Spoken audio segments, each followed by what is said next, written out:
श्री श्री राधा रमणो जयति। भजनिताई गौर राधे श्याम। जप हरे कृष्ण हरे राम। चरित सुधा। श्री श्रीमद राधा रमण चरणदास देव बाबा जी महाशय। बड़े बाबा का जीवन चरित्र। मूल बंगला संपादक प्रकाशक श्री रामदास बाबा जी। प्रेमानंद संवाद के अंतर्गत बालक भोजन। इसी अभिप्राय से श्री नरोत्तम ठाकुर ने कहा है, गौरांगेर संगी गणे नित्य सिद्ध करी माने से जाने ब्रजेन सुत पाश। गौर मंडल भूमि जेवा जाने चिंतामणि तार है ब्रजभूमि वास। इस प्रकार ब्रजवासिनी गोपियाँ श्रीमती राधा रानी की काय व्यू हैं और काशीवासी सब बाबा विश्वेश्वर के सारूप्य प्राप्त हैं। धाम मात्र ही अपराकृत नित्य चिन्मय वस्तु है, इसे कभी प्रपंच के अंतर्गत न समझना चाहिए। इस प्रकार उपदेश कर बाबा महाशय सबका अधरामत ग्रहण कर स्वयं महाप्रसाद लेकर सेवन करने बैठे। बालक गण प्रसन्न होकर अपने अपने घर गए। बाबा महाशय बालकों के साथ इस प्रकार की अनेक लीलाएं प्रायः किया करते। वे कहा करते कि बालक गण निष्कपट, दृढ़ विश्वासी, एकनिष्ठ, अदोषदर्शी, पर चर्चा विहीन और आनंदमय होते हैं। बालक चरित्र साधन पथ का आदर्श है और बालकों का संग उच्च साधु संग है। श्री श्री हरिदास ठाकुर उत्सव। भाद्र मास है, प्रायः सर्वदा ही वृष्टि हो रही है। फिर भी अन्य देशों की अपेक्षा श्री धामपुरी में वृष्टि कुछ कम है। एक दिन बाबा महाशय ने प्रातःकाल बलराम को बुलवाया।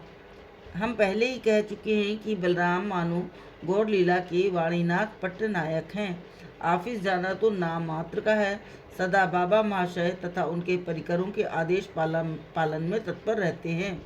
केवल बाबा जी महाशय ही क्यों, समय असमय जिसको जिस चीज़ की आवश्यकता होती है बलराम उसे पूर्ण करते हैं। किसी की आज्ञा का पालन करने या किसी का अत्याचार सहन करने से बलराम की प्रसन्नता और बढ़ती है। सत्व गुण की मूर्ति बलराम का मुख कभी मलिन नहीं रहता। जैसे ही बाबा जी महाशय का संदेश मिला, बलराम ने प्रफुल्लित चित्त से आकर उन्हें दंडवत की। बाबा बोले, बलराम, कल श्री श्री हरिदास ठाकुर की तिरोभाव तिथि है। महाप्रभु ने स्वयं भिक्षा का हरिदास ठाकुर का महोत्सव किया था। मेरी इच्छा है कि भिक्षा कर उत्सव मनाया जाए।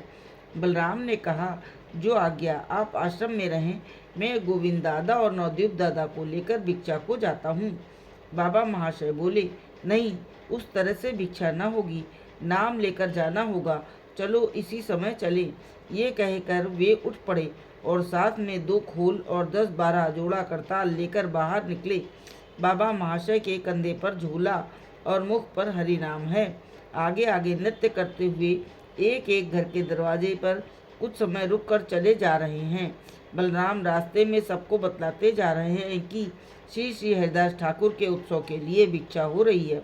कोई 5 रुपये, कोई 2 रुपये, कोई 8 आने, 4 आने अपनी अपनी सामर्थ्य के अनुसार दे रहा है। थोड़ी दूर जाने के बाद भयानक वर्षा होने लगी, परंतु इनका भिक्षा का नियम कठोर है। भयंकर धूप या वृष्टि होने पर भी किसी के बरामदे में जाकर आश्रय लेने का निषेध है। एक अद्भुत रहस्य है। एक एक दरवाजे पर थोड़ी देर प्रतीक्षा कर दूसरे दरवाजे पर जाते हैं। इसी बीच पहले वाले मकान के लोग रुपया, पैसा और चावल इत्यादि लेकर पीछे पीछे भागते हैं। इस प्रकार ये जिस मोहल्ले में चले जाते हैं उसके लोग भी इनके साथ पानी में भीगते हैं। धीरे धीरे दोपहर हो गई। तब बलराम आदि के अनुरोध से आश्रम लौटे। झोला उतार कर देखा कि 85 रुपये 4 आने भिक्षा में मिले हैं। बलराम ने कहा, 30-40 रुपये और हो जाने की संभावना है।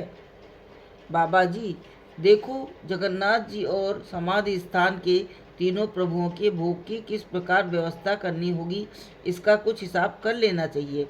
बलराम एक कागज़ लाकर बोले, हाँ, किस प्रकार हिसाब करना होगा? बाबा जी, 150 रुपये का जगन्नाथ जी का भोग होगा और 50 रुपये ठाकुरों के भोग और अन्य खर्च में लगेंगे। रुपए के लिए तुम्हें चिंता करने की आवश्यकता नहीं, निताई चांद सब उपलब्ध करा देंगे।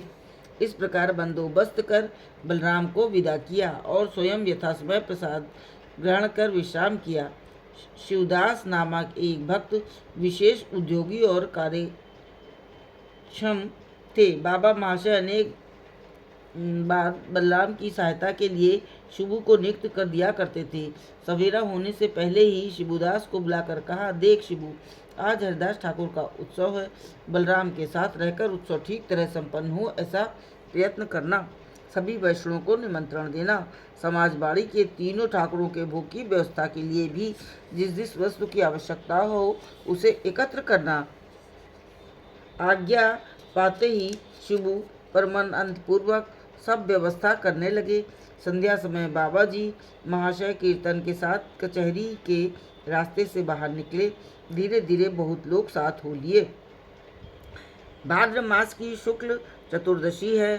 चंद्रमा के आलोक से समुद्र की लहरें उमड़ उमड़ कर आती और तटीय स्थल को पल्लवित कर अपने स्थान को चली जाती हैं। आहा, कैसा मनोरम दृश्य है। तट जनशून्य है और निस्तब्ध है। बीच बीच में केवल प्राणों को मतवाला करने वाला, हृदय की पिघलाने वाली उत्सवावश तरंग ध्वनि चारों दिशाओं को मुखरित कर रही है। इसी समय इनके प्रायः 300 भक्त खोल करताल निशानादि लिए भज निताई गौर राधे श्याम जप हरे कृष्ण हरे राम नाम कीर्तन के साथ नाचते नाचते वहां आ पहुँचे। एक तो चंद्रमा का आलोक, उस पर भी चारों ओर मशालें जल रही हैं। एक अपूर्व दृश्य है। बाबा जी महाशय के हृदय में आज न जाने किस प्रकार के नूतन भाव का उदय हो रहा है। अतीत की स्मृतियाँ हृदय को कैसे उज्जवल कर रही हैं। समुद्र की एक एक तरंग के साथ मानो प्राण के मध्य विरह तरंग उछल उछल कर हृदय क्षेत्र को पल्लित कर रही है, प्लावित कर दोनों नेत्रों से होकर सौ धार के रूप में बाहर आ रही है। उस आरती और व्याकुलता को देख और उस रोदन को सुन पत्थर का हृदय भी पिघल जाता है। हम पहले ही कह चुके हैं कि बाबा महाशय नाम रूप से लीला आस्वादन किया करते हैं। वे जहाँ जहाँ भी जाते हैं नाम रूप से महाप्रभु को सपरिकर आगे कर चलते हैं। आज भी यही बात है। वे देख रहे हैं कि महाप्रभु सपरिकर श्री हरिदास ठाकुर को लेकर चले जा रहे हैं और वे उनके पीछे पीछे कीर्तन करते जा रहे हैं। हरिदास के विरह में महाप्रभु व्याकुल हो रहे हैं, परिकर गण भी अधीर हो रहे हैं। ये देख इनका हृदय विदीर्ण हो रहा है। हरिदास के संग सुख का स्मरण कर महाप्रभु का मुख कमल आंसुओं से भीग रहा है। ये देख वे भी रो रो कर अधीर हो रहे हैं। कैसा मनोरम दृश्य है, कैसा चित्ताकर्षक भाव, कैसी प्राणों की को विदीर्ण करने वाली व्याकुलता, कैसी मीठी कीर्तन ध्वनि, कैसी नवरंजक नृत्य भंगी, कैसा अपूर्व उनकी शक्ति का प्रभाव। प्रायः 300 लोग समान भाव से इनकी ओर देखते हुए कीर्तन श्रवण कर रहे हैं। सभी आत्मविस्मृत हैं, सभी मानो उस अप्राकृत चिन्मय राज्य में डूबे हुए हैं। धीरे धीरे समाधि मंदिर में जा पहुँचे। हरिदास ठाकुर के समाधि स्थान का दर्शन कर बाबा जी महाशय बालक के समान उच्च स्वर से रुदन करते करते चरितामृतोक्त हरिदास के निर्माण की कथा गान करने लगे। बहुत लोगों का समागम हुआ। रात 9 बजे पंगत आरंभ हुई। समाधि मंदिर का द्वार सबके लिए खुला था। जो भी आता था महाप्रसाद पाता था। बालुका में निर्जन समुद्र तीर बहुजन समाकीर्ण आनंदमय स्थान हो गया था। आहूत अनाहूत आगंतुक दुखी कंगाल सबके महाप्रसाद पा चुकने के पश्चात बाबा महाशय अंतरंग भक्तों सहित स्वयं प्रसाद पाने बैठे। शिबूदास और बलराम ने परोसना प्रारंभ किया। कैसा अनिवर्चनीय आनंद है। साथियों में कोई निताई गुण गान कर रहा है, कोई गौर गुण।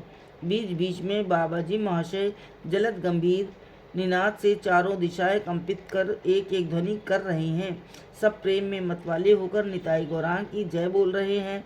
इस प्रकार परमानंद पूर्वक महाप्रसाद पाकर बाबा महाशय निकट के एक स्थान पर जा बैठे और बोले, मैं ऐसा सुखमय स्थान परित्याग कर आश्रम नहीं जाऊंगा।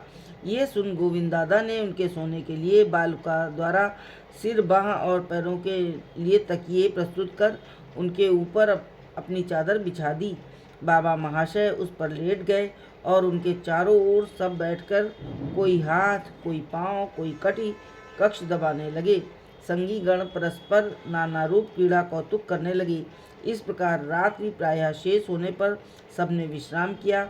दूसरे दिन प्रातः समुद्र स्नान कर नाम करते करते आश्रम को लौटे। जय बड़े बाबा की जय हो।